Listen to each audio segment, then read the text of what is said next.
नमस्कार, Deepak Gupta Narendra Delhi YouTube channel से आपका हार्दिक अभिनंदन स्वागत। हर बार की तरह इस बार समाज के एक बहुत बड़ी हस्ती अशोक गोयल जो देवराज जी के नाम से जाने जाते हैं आपके सामने, तो जानते हैं इनसे राजनीतिक और धार्मिक मुद्दों पर बातचीत करते हैं। तो सर आपका बहुत बहुत धन्यवाद हमारे चैनल में। तो सबसे पहले वहीं से शुरू करते हैं जो भी ताजा मुद्दा हमारा राम मंदिर का रहा। तो राम मंदिर निर्माण में भी आपकी भूमिका सराहनीय रही, सक्रिय भूमिका, तो इसके बारे में थोड़ा सा बताएं। देखिए, जो राम मंदिर है वो हम सब लोगों के लिए एक आस्था का विषय है और पिछले 500 वर्षों से लगातार लाखों लोगों ने इसके लिए संघर्ष किया है, बलिदान दिया है।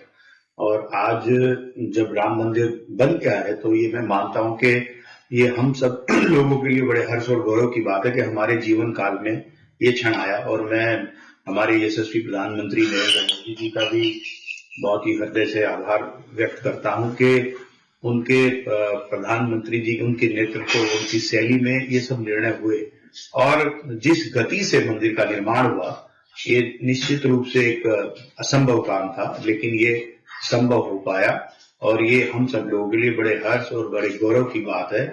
और पूरे देश ने इसको जिस हर्षोल्लास से लिया और पूरे देश में उस दिन मैंने देखा कि जगह जगह शोभा यात्राएं निकली, मंदिरों के अंदर कीर्तन हुए, लोगों ने अपने घरों को सजाया और ये दीपावली के जैसा उत्सव बना, क्योंकि भगवान राम तो 14 वर्ष के बाद जब अयोध्या आए थे तो दिवाली बनी थी और अब 500 वर्षों के बाद वो अपने भवन में आए हैं। तो निश्चित रूप से पूरे सनातन धर्म के लिए, पूरे देश के हिंदुओं के लिए और सर्व समाज के लिए बड़े गौरव की बात।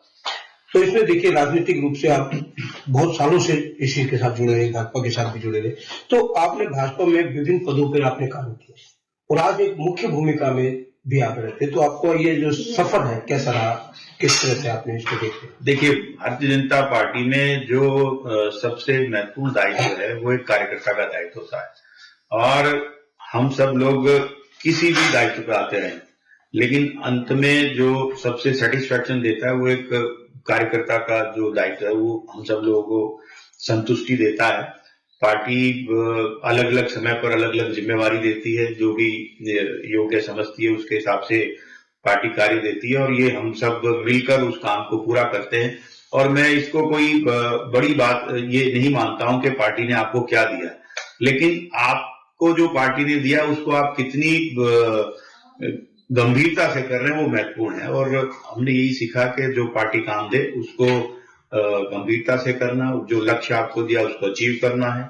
अभी लोकसभा के संयोजक के नाते जो दायित्व दिया है, तो ये हमारी जिम्मेवारी है कि जो लोकसभा का चुनाव होगा, जो भारतीय जनता पार्टी का प्रत्याशी यहाँ पर चुनाव लड़ने आएंगे उसको हम जिताकर 1 नंबर सीट है चांदनी चौक, तो सबसे पहली सीट भारतीय जनता पार्टी की को हम यहाँ से देंगे। तो आपको लगता है सातों की सातों सीटों में इस बार लोकसभा की?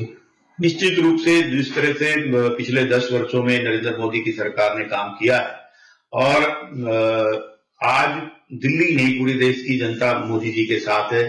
भारतीय जनता पार्टी ने सेवा के काम किए हैं और हम अपने कामों को लेकर लोगों के बीच में जाएंगे और जिस तरह से मैं देखता हूं लोगों का विश्वास, लोगों का प्यार, लोगों का स्नेह भारतीय जनता पार्टी और नरेंद्र मोदी जी को मिल रहा है, हम लोग दिल्ली में 7 लोकसभा जीतेंगे। तो कहते हैं जैसे 405 बार उम्मीद है। देखिए, जो हमारा लक्ष्य है दिल्ली की 7 सीटें जीतना का है और पिछली बार हम लोगों ने 303 सीटें जीती थी। निश्चित रूप से हम इस बार उससे ज्यादा सीटें जीतने वाले हैं। तो बल्कि वो जुमला भी बड़ा अच्छा आया 303 के ऊपर कि इस बार 101 की दक्षिणा दो ताकि 464 सीटें पूरी हो जाए, तो ऐसा भी कुछ चलता आ रहा है। नहीं, देखिए, जब देश की जनता आपको स्नेह करती है और आपके ऊपर जब विश्वास करती है, क्योंकि नरेंद्र मोदी की सरकार ने इस देश की जनता का विश्वास कमाया है, अर्जित किया है, और जब देश की जनता आपके ऊपर विश्वास करने लगती है तो निश्चित रूप से वो प्रचंड बहुमत आपको देती है। हमने 2014 में देखा, 2019 में देखा और अब 2024 में निश्चित रूप से हम 330 से अधिक सीटें लेकर आएंगे। अच्छा, आज की डेट में आपका नाम एक बहुत ऊंचे स्तर पे आ गया, कोई अशोक गोयल नहीं बचा, एक ब्रांड बन गया। तो ऐसे में आप किंग मेकर की भूमिका में भी दिखाई देते हैं कहीं ना कहीं, तो ये सफर आपका कैसा रहा? आपको आज क्या अनुभूति महसूस होती है सफर को देखते हुए? नहीं, देखिए, जब भी आप कोई काम करते हैं और उसको उस काम को एंजॉय करते हैं और गंभीरता से करते हैं तो निश्चित रूप से उसके अच्छे परिणाम आते हैं। मुझे ऐसे में जिम्मेदारी भी बहुत बढ़ गई। मुझे पार्टी ने जब भी कोई काम दिया है मैंने उसको कभी छोटा या बड़ा नहीं समझा और उसको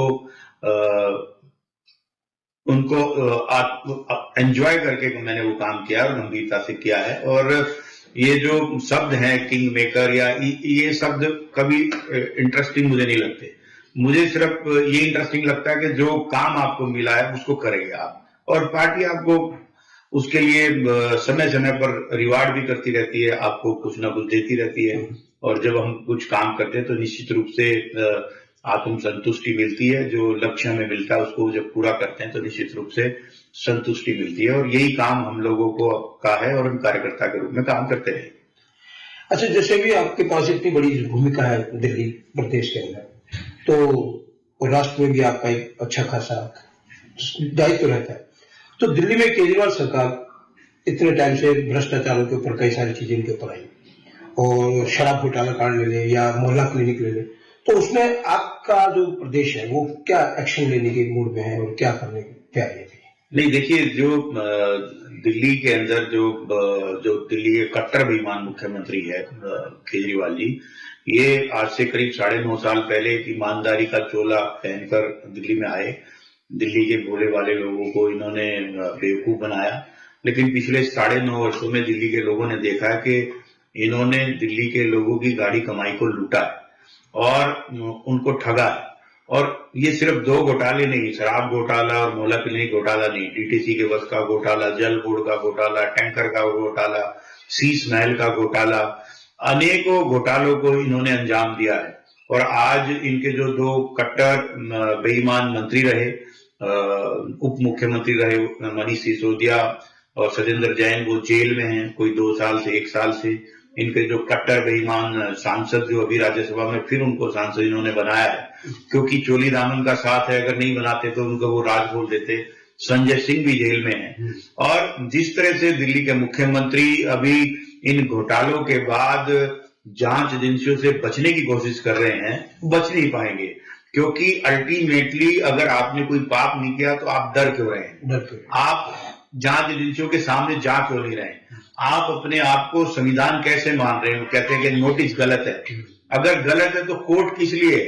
आप कोर्ट में भी नहीं जा रहे, जांच एजेंसियों के सामने भी नहीं जा रहे, और आप ये समझते हैं कि देश की जनता और दिल्ली की जनता बेवकूफ है। कल को यही जो कट्टर बेईमान मुख्यमंत्री ये कहकर आए कि जांच एजेंसियों के सामने पहले तुरंत जाना चाहिए और रिजाइन कर देना चाहिए, और आज अपने कट्टर बेईमान मंत्रियों को बचाने की कोशिश में लगे हैं। अगर वो इतने ईमानदार थे तो देश की जो न्यायालय है उनको जमानत क्यों नहीं दे रही?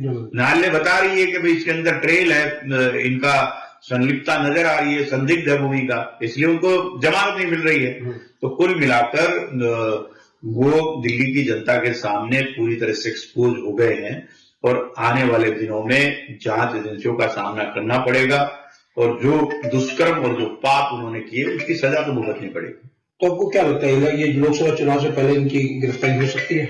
देखिए, ये जांच एजेंसियों का एक अपना काम है, उनका काम करने का तरीका है। न्याय की जो चक्की है वो चलती है, हो सकता है उसमें देर हो, लेकिन जिसने पाप किया है, जिसने दिल्ली के लोगों को लूटा है, उनकी गाड़ी कमाई को लूटा है, उनको सजा तो अवश्य मिलती। कौन से समय मिलेगी ये जांच एजेंसियां बताएगी, ये इस पे तो मैं कमेंट नहीं कर सकता, लेकिन निश्चित रूप से उनको जांच का सामना करना पड़ेगा। तो जैसे अब हम एक धार्मिक बात भी करें आपसे कि आपने इतने साल किए श्री केशव रामलीला के रूप में एक बहुत बड़ा कार्य या बहुत बड़ी धर्म की जोत इस उत्तरी दिल्ली में जलाई है, तो आपको कैसा लगता है जब आप राम जी का काम करते हो, धर्म का काम करते हो, राजनीति के साथ साथ? देखिए, मैं तो ये मानता हूं कि दिल्ली के अंदर करीब करीब 550 से 600 रामलीलाएं होती है, और इसके अलावा भी जो और धार्मिक अनुष्ठान पूरे देश में या दिल्ली में होते हैं, तो इसके लिए भगवान राम ही आपको चुनते हैं। और अगर भगवान राम ने इसके चुना कि आप ये धर्म का काम करें, तो मैं इसमें अपना सौभाग्य मानता हूं, और अपना एक बड़ा गर्व से ये मुझे लगता है कि एक रामलीला का आयोजन हम इधर पीतमपुरा के क्षेत्र में करते हैं। और हमारा जो उद्देश्य है वो यही है कि जो सनातन धर्म है वो हम ज्यादा से ज्यादा लोगों तक पहुंचाएं। भगवान राम के जो आदर्श हैं वो हम ज्यादा से ज्यादा लोगों को पहुंचाएं, और जो हमारी जो नई जनरेशन है उसके पास भी जो हमारे जो भगवान राम के जो आदर्श हैं वो पहुंचे। और हम लोग इसलिए जो रामलीला है उसको हाईटेक करने का प्रयास करते हैं, उसको टेक्नोलॉजी से जोड़ते हैं, और हमने इसको इस बार जो इन्विटेशन है वो भी थ्रू वेबसाइट और गूगल फॉर्म के द्वारा भी किया, जिससे कि जो हमारी नई जनरेशन है वो ज्यादा से ज्यादा ऐसे में आ सके। हमने अम्यूजमेंट सेक्शन को मॉडर्नाइज करने की कोशिश की, जो हमारा फूड सेक्शन था उसको एसी करने की कोशिश की। तो जैसे जो हमारे जो नई जनरेशन है जो शॉपिंग मॉल, 5 स्टार होटल्स और उसमें जाती है, तो उनको वैसा ही अनुभव यहाँ आकर भी मिले और सीमलेस हो उनकी एंट्री, ऐसा हम लोगों ने प्रयास किया। और आने वाले दिनों में हम इसको और ज्यादा टेक्नोलॉजी से जोड़ेंगे, ताकि जो संस्कृति है हमारी, जो सनातन धर्म है वो बना रहे, और उसमें जो लेटेस्ट टेक्नोलॉजी है उसका भी हम लोग इस्तेमाल करें, और ज्यादा से ज्यादा इसको लोग देखें, प्रेरित हों, और अगर कोई भी एक आदर्श अपने जीवन में वो लेकर जाए तो ये जो हमारे रामलीला करने का जो उद्देश्य है वो पूरा होगा, ये मैं मानता हूँ। तो वो सांस्कृतिक और राजनीतिक इनका समावेश में युवाओं के लिए कोई खास संदेश आपका, पूरे देश दिल्ली वासियों के लिए, युवाओं के लिए?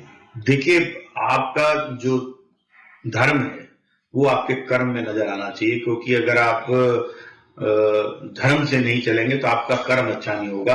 तो निश्चित रूप से आपको अपने धर्म के काम से जरूर जुड़ना चाहिए। उसके बाद जब आप चाहे राजनीति में जाएं, चाहे आप अपने व्यवसाय में जाएं, किसी भी प्रोफेशन में जाएं, तो आप वहां पर भी सुचिता का वातावरण लेकर आएंगे, संस्कार का वातावरण लेकर आएंगे। तो धर्म हम सब लोगों के लिए बहुत जरूरी है। तो मेरा यही संदेश है कि अपनी संस्कृति, अपने सनातन धर्म, उससे हमें जरूर जुड़ना चाहिए, और जो संस्कार वहां हमें मिलते हैं वो हर क्षेत्र में हमें उसका लाभ मिलता है और हमें काम करने की प्रेरणा मिलती है।